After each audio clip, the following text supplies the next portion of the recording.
Africa's future. Africa's story. When we first started the summit, the first day was they taught us about UI UX design. That's something you never do at campus unless otherwise. So the project we're working on is designing a UI and a UX of a USSD application. And that would help users always to get current market prices. So that is what we have been doing and what we look forward to enrolling it shortly after this summit. I've been able to collaborate with different developers and learn more that I'll integrate it in my journey as a junior developer. It has really been so amazing, and me taking part on the very first event has really been so great. So it has been so amazing, and I'm glad I was part of it. My entertaining session was with Sylvia when she was talking about women in tech, and that really inspired me to pursue more.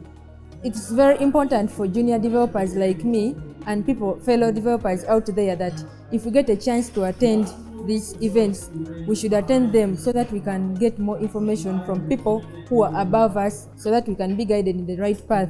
The most exciting thing and the session I had during the summit was the first thing I need to talk about this, like meeting Sylvia. I see a young lady talking to us content about this thing called Africa is Talking APIs, and the content she was giving us was really so amazing. So the first thing I loved so much about this was getting to meet her and getting to see her, the passion she has for African women and tech. Just really been so amazing, and yeah, I love that a lot. My key takeaway of this summit is to be swift in running projects. However much you have a lot on your plate, you can still run them, whether in a group or as a person.